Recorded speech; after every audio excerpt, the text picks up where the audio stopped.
2025 foi um ano de muito aprendizado.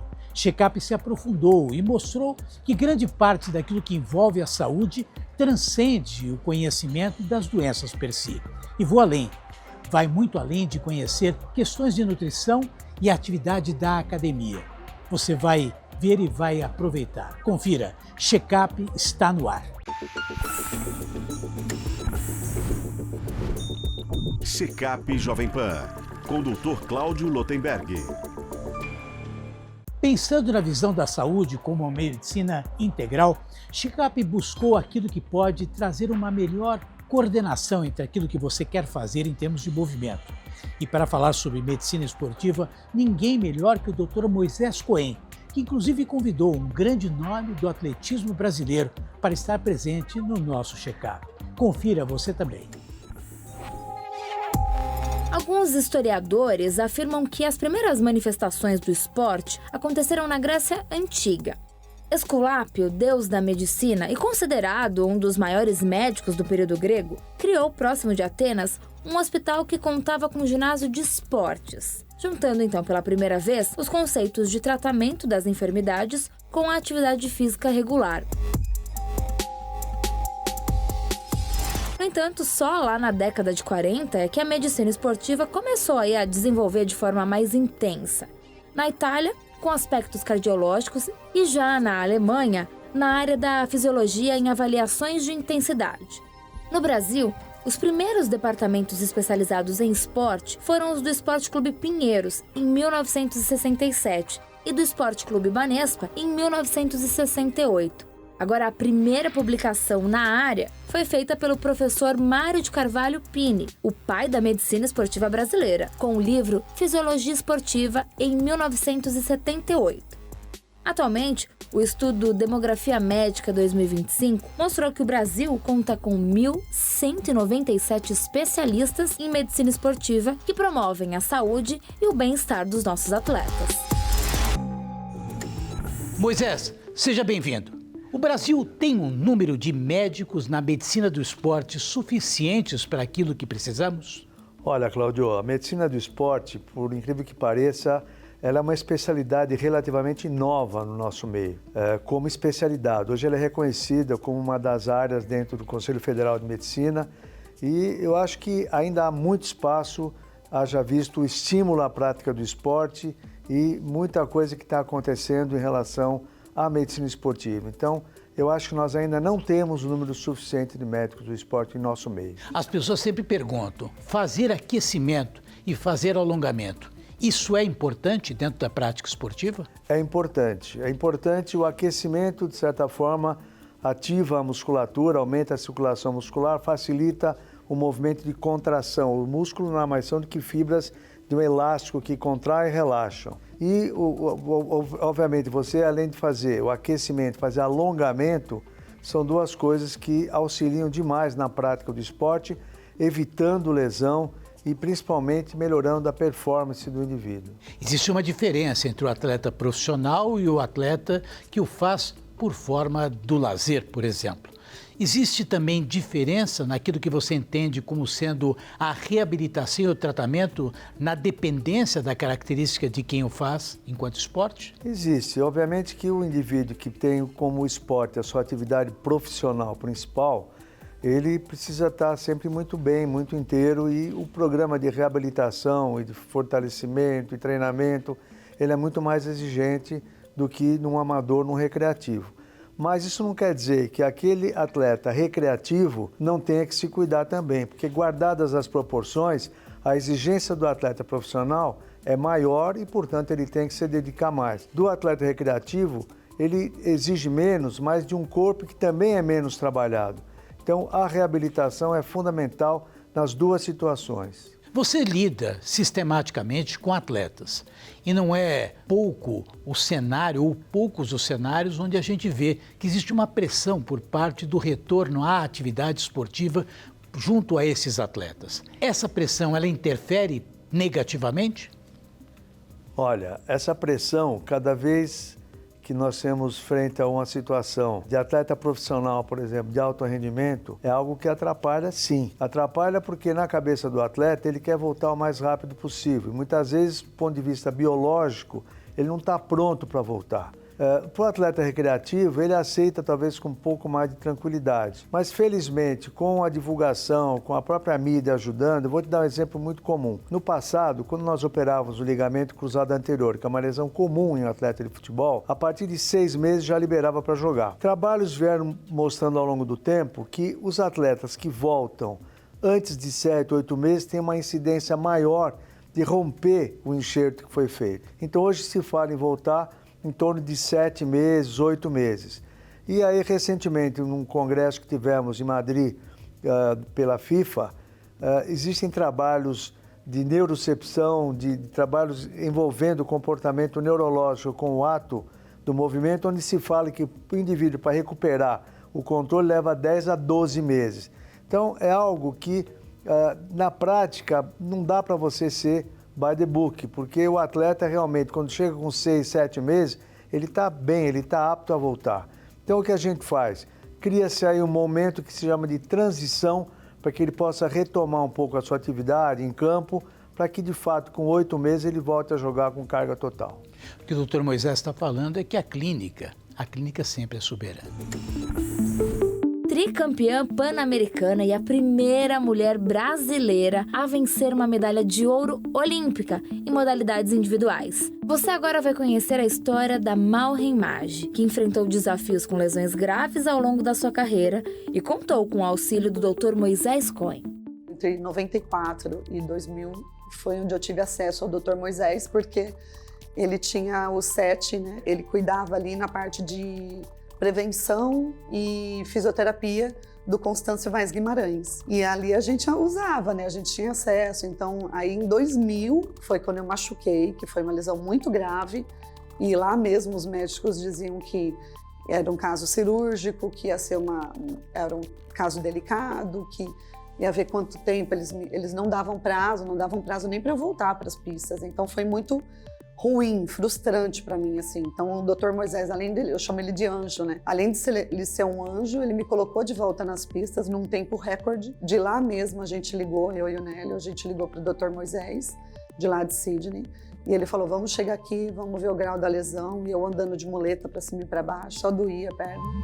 Malren comenta sobre a lesão sofrida durante o Mundial de Berlim.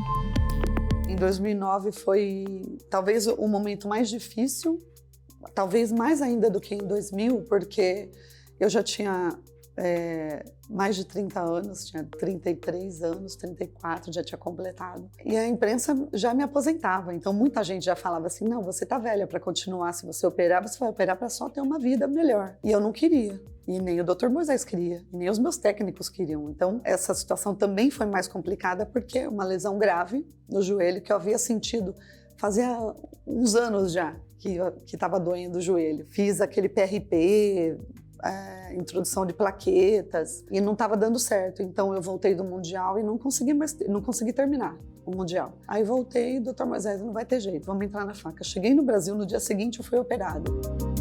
E em 2010, um dos momentos mais emocionantes vividos na carreira. E ali eu estava pronta, preparada para quebrar o recorde sul-americano. Então foi a competição que eu mais sinto assim de ter machucado.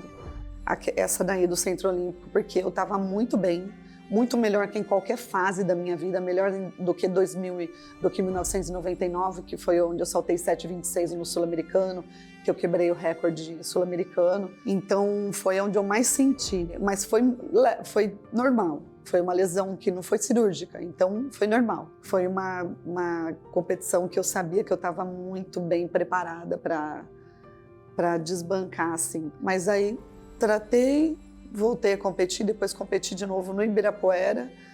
E aí no Ibirapuera foi onde o Dr. Moisés, eu fiz questão de ir assistir. Falei, não, vamos assistir, que eu estou muito bem, eu tenho certeza. E ali realmente foi a minha volta. Foi onde eu saltei e fiz o segundo melhor resultado do mundo, se eu não me engano, não lembro se foi o primeiro ou segundo. Eu fui para receber a medalha, o Dr. Moisés estava lá. Comecei a chorar.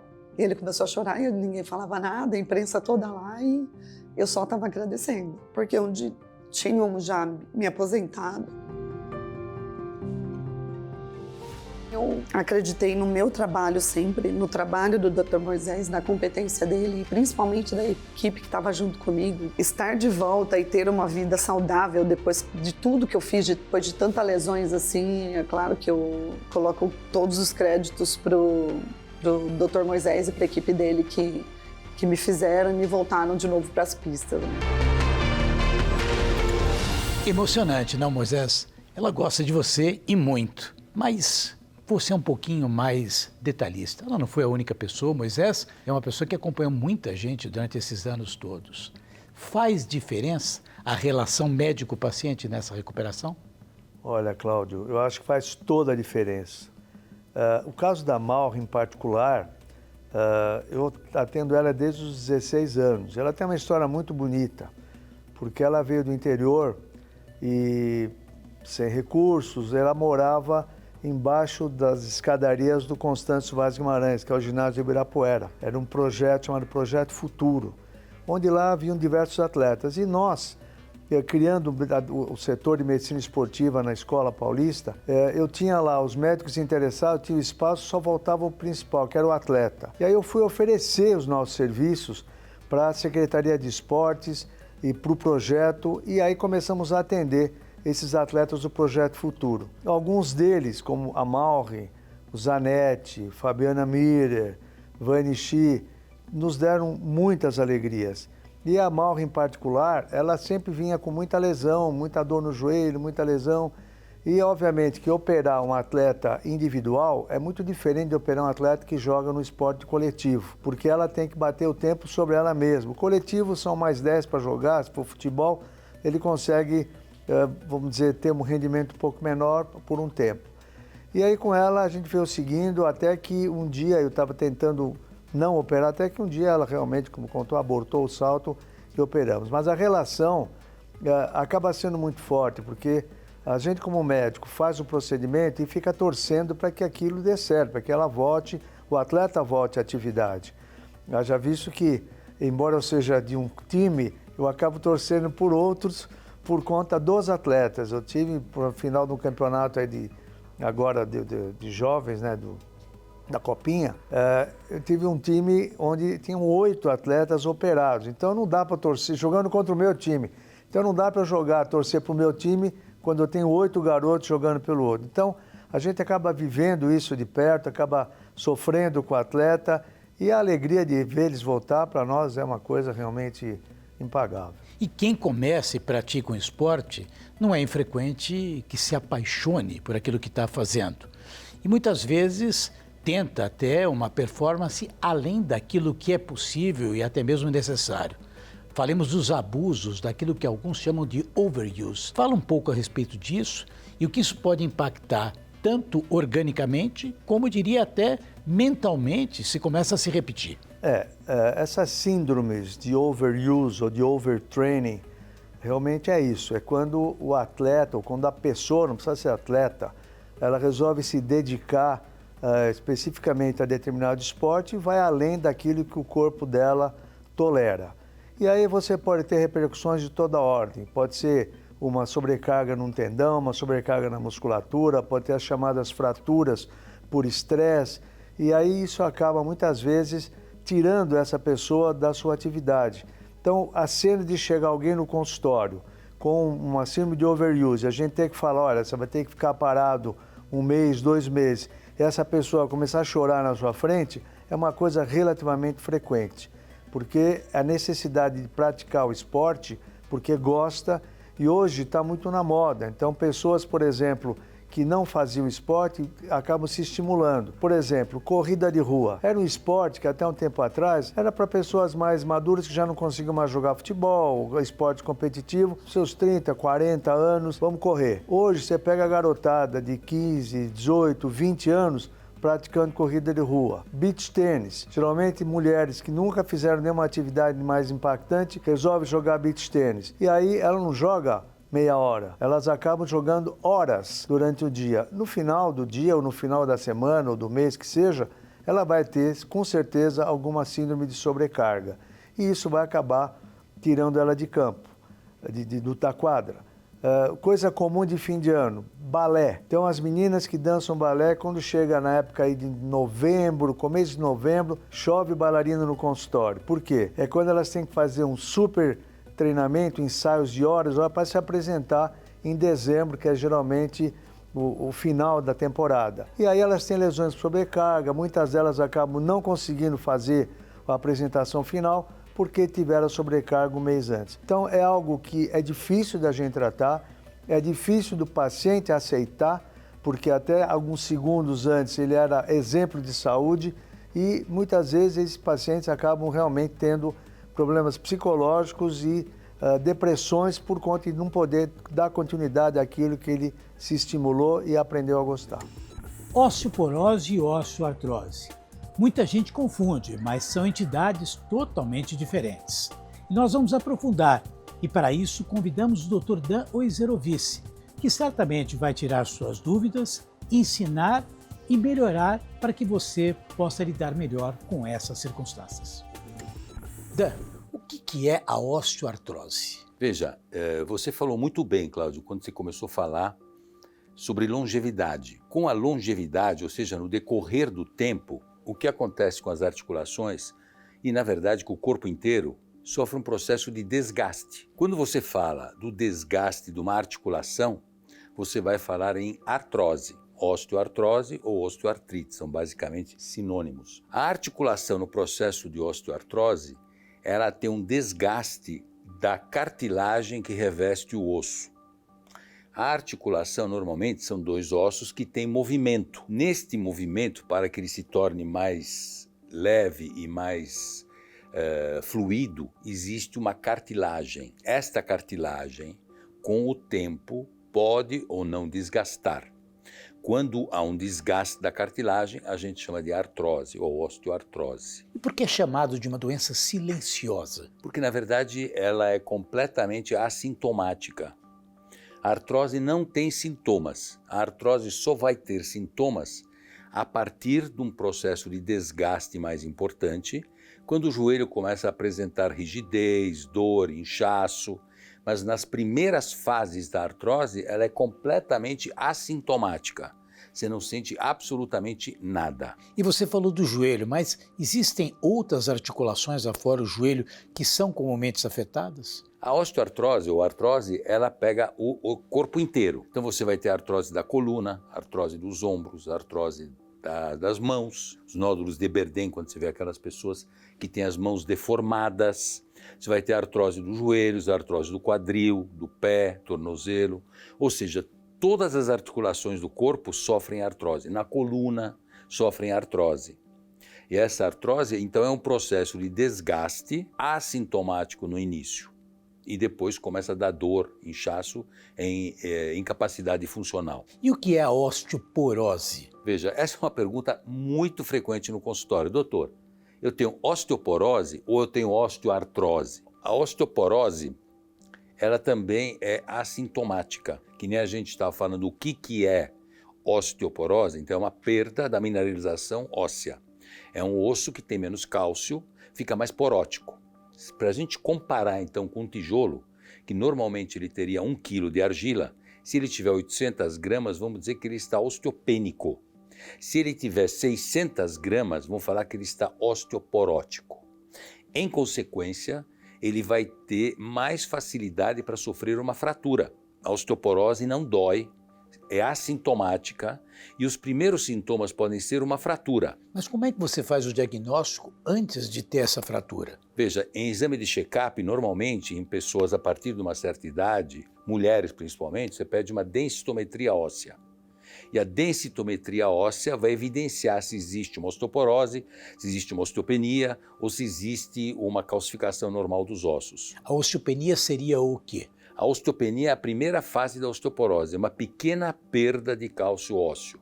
Quando essa perda de cálcio ósseo torna-se mais evidente, vira osteoporose. E como é que você faz o tratamento disso? Fala-se muito sobre cálcio suplementar, vitamina D. O que você faz clinicamente para quem você detecta osteopenia e eventualmente osteoporose sem fratura, evidentemente? Obviamente. Então é assim, quando você detecta essa condição, Você geralmente dá vitamina D e cálcio, que são suplementos, e você faz fisioterapia, musculação e principalmente exercícios onde você vai ter impacto, porque com o exercício de impacto, corrida, ginástica rítmica, você vai ter o osso mais se mineralizando e corrigindo então a osteoporose. E você tem condições sistêmicas, doenças que predispõem à perda de cálcio e, consequentemente, à osteoporose? Existem doenças que realmente endócrinas que podem fazer a perda de cálcio do osso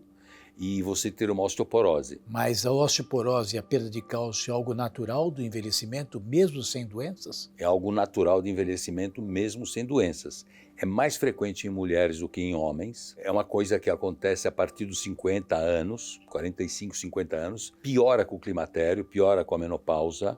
A mulher vai perdendo cálcio, o osso vai ficando mais amolecido e os ossos mais frequentemente acometidos são o colo do fêmur, as fraturas de colo do fêmur, tem punho, são as fraturas de Colles, geralmente são as fraturas do punho, colo do húmero. No homem, a gente vê a osteoporose de uma maneira clara quando você, jovem, tem 1,80 m e quando você chega aos 60, 70 anos de idade, de 1,80 m, você passou para 1,75 m. Você perdeu 5 centímetros de altura. Isso é em consequência da osteoporose das vértebras que vão se achatando e vão perdendo a sua altura natural. Com isso, o homem diminui de tamanho. Então, seria uma osteoporose que acontece na coluna e uma diminuição de tamanho. Dados preocupantes do Instituto de Métrica e Avaliação em Saúde da Universidade de Washington, nos Estados Unidos, revelam que em 2050, aproximadamente 1 bilhão de pessoas sofrerá com artrose. Ao longo do detalhado trabalho, que analisou pessoas em mais de 200 países diferentes, mostra também que 15% da população em todo o mundo, na faixa dos 30 anos de idade, já começou a apresentar os primeiros sintomas da condição. A alta nos números não é um sinal de alerta recente no radar da medicina. Uma outra pesquisa realizada entre 1990 e 2019 mostra que o número de casos cresceu mais de 113% no período, ultrapassando a casa de 527 milhões de atingidos em todo o mundo. No Brasil, um estudo quantitativo realizado entre 2021 e 2024, com o objetivo de analisar as internações hospitalares em idosos, dando ênfase na distribuição por faixa etária, sexo e custos, destacou a urgência em políticas de saúde pública. De acordo com os resultados, a região Sudeste liderou as internações, representando 55,67% do total, com gastos superiores a 54%. A faixa etária mais afetada foi a de 60 a 69 anos, com internações predominantemente femininas. Eu duvido que você ou qualquer pessoa de sua família ainda não teve dor nas costas. E é importante diferenciar e ver quando a coisa é mais ou menos grave. E para falar sobre o assunto, o Checkup entrevistou o Dr. Luciano Miller. Vale a pena conferir. A faixa etária mais comum para sentir dores nas costas é entre 50 e 55 anos. Em 2020, 1 a cada 13 pessoas sentia dores nas costas. Segundo a OMS, 80% da população mundial sofre ou sofrerá com essas dores.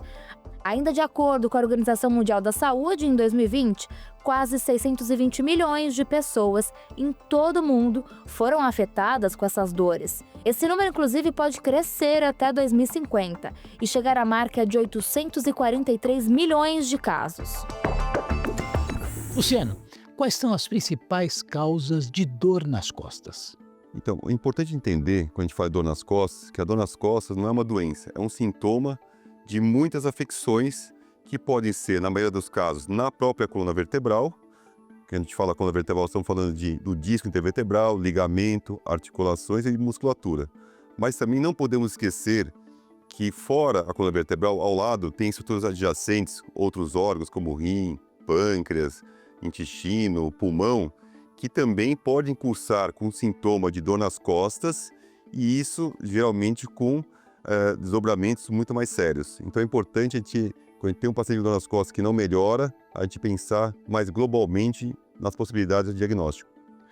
Quer dizer, a região das costas é uma região que engloba também a coluna e não necessariamente é uma dor que deriva de algo na coluna, podendo ser algo de natureza sistêmica, pelo que entendi. Exatamente. A coluna vertebral, a gente fala a estrutura central e em volta os órgãos adjacentes. Mas como a gente diferencia isso? Basicamente, a gente tem dois tipos de dores. As dores mecânicas, mais relacionadas à própria coluna vertebral, e as dores inflamatórias. E qual que é a diferença? A dor mecânica na coluna vertebral geralmente é associada com alguma posição. Ele relata, sentado melhora ou de pé piora a dor, de manhã, período do dia. Já a dor inflamatória, quem já teve, por exemplo, um cálculo renal, sabe que nada melhora, independente da posição. Começa a doer deitado, sentado, as dores por tumores são mais noturnas, então não tem muito uma relação com posição, com a parte mecânica da nossa coluna. Quer dizer que um paciente com dor nas costas, ele merece uma abordagem muitas vezes multissistêmica, ele tem que ser examinado. Não é simplesmente o paciente que procura e que faz um exame, por exemplo, um raio-x ou uma tomografia. Exatamente. Então, Cláudio, uma vez eu vi uma entrevista sua bastante interessante que fala a relação dos exames, nem mais nem menos. Deve-se realizar os exames necessários. E como isso? Dor nas costas, como iniciou o programa, é muito frequente. É a segunda causa de procura médico ambulatorial. Se a gente for, em todos os pacientes que tiverem dor nas costas, a gente resolver fazer uma ressonância, um raio-x, a gente vai fazer muitos exames necessários. Então, o mais importante é triar bem o paciente. E como a gente vai triar bem? Escolher o paciente que tem que fazer um exame. A OMS, ela fez 10 características que você tem que avaliar para você pedir ou não exames. Por exemplo, paciente com dor nas costas, que mais de 2, 3 meses, paciente com perda de peso, paciente que começa a ter febre, paciente tem história de osteoporose, tudo isso são critérios que a gente vai avaliar para triar melhor o paciente com dor nas costas, se é alguma afecção mais grave ou não. Atividade física, porque eventualmente alguns podem entender que o fato de você não ter atividade física predispõe a você ter mais dor nas costas. Outros podem imaginar que o fato de você ter atividade física de forma mal orientada também pode levar a dor nas costas. O que você poderia falar da atividade física e dor nas costas? A atividade física, ela protege em relação à dor nas costas. Quanto mais atividade física, você ganha musculatura, você melhora a sua postura, e isso você protege as estruturas da coluna, principalmente o disco, as articulações, a parte ligamentar.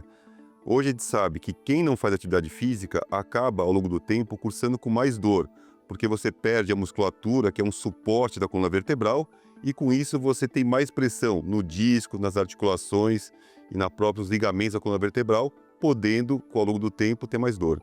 Então a dor é protetiva.